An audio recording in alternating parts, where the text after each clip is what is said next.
चलिए इस वीडियो में हम क्यूब रूट के बारे में बात करते हैं, लेकिन उस पे जाने से पहले हम थोड़ा सा स्क्वायर रूट को अच्छे से देख लेते हैं। अब तक हमें ये पता चल गया है कि जैसे अगर मैं आपसे बोलूं कि 7 का स्क्वायर कितना होगा, तो 7 टाइम्स 7 यानी कि 49 हो जाएगा। इसी चीज़ को दूसरे तरीके से लिखने का एक तरीका होता है कि अगर मैं लिख दूं यहाँ पे अंडर रूट ऑफ 49, तो इसकी वैल्यू क्या होगी, यानी कि मुझे वो नंबर पता करना है जिसको मैं 2 बार खुद से मल्टीप्लाई करूं तो मुझे 49 मिल जाए। तो यहां से इसकी वैल्यू 7 आ जाएगी। तो आप ऐसे लिखें या फिर ऐसे लिखें, एक ही बात है। एक छोटी सी बात यहाँ पे ये है कि जैसे मान लीजिए मेरे पास अगर है, मैंने यहाँ पे लिख दिया अंडर रूट ऑफ 49 और इसका मैं मान लीजिए यहाँ पे स्क्वायर कर देता हूँ कि पावर 2, तो इसकी वैल्यू क्या होगी। तो अब जैसा कि हमें पता है कि अंडर रूट ऑफ 49 ने हमें 7 दे दिया था और उसका अगर हम स्क्वायर कर दे तो मुझे वापस से 49 ही मिल जाएगा। यानी कि एक तरीके से ये जो अंडर रूट का सिंबल है यहाँ पे, जो प्रिंसिपल स्क्वायर रूट है यहाँ पे, ये जो रूट का सिंबल है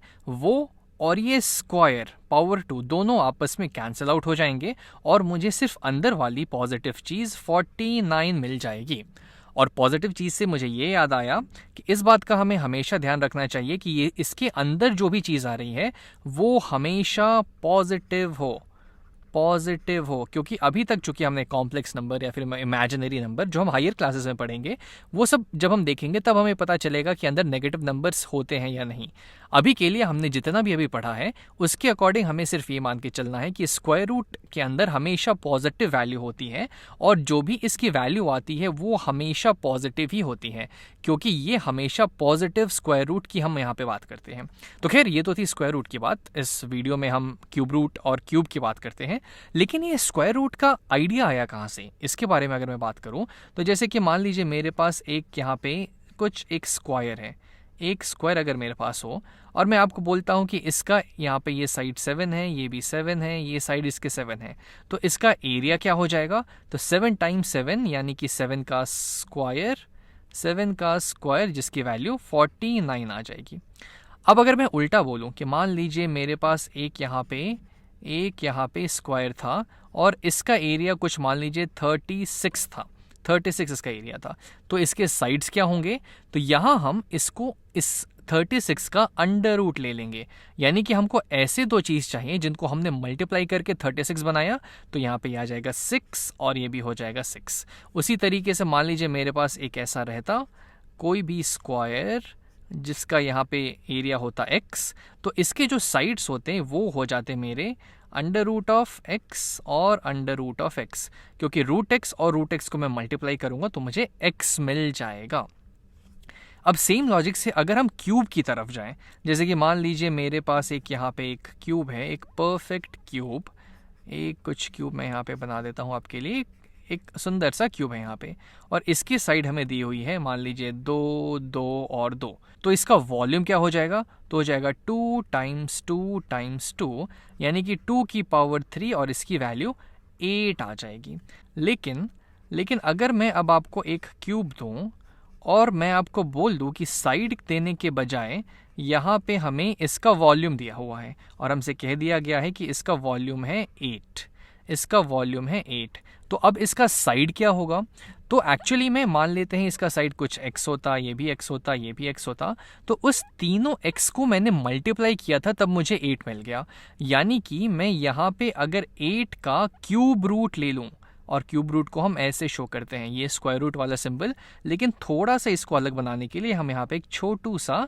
3 लिख देते हैं। तो इसका मतलब होता है कि 8 का क्यूब रूट लेना जो कि हमको इसका हर एक साइड का लेंथ दे देगा यहाँ पे, और उसकी वैल्यू क्या थी यहाँ पे 2 के बराबर। यानी 8 का क्यूब रूट का ये मतलब हुआ कि वो कौन सा नंबर है जिसको हम आपस में 3 बार मल्टीप्लाई करें, 3 बार, ताकि मुझे 8 मिल जाए।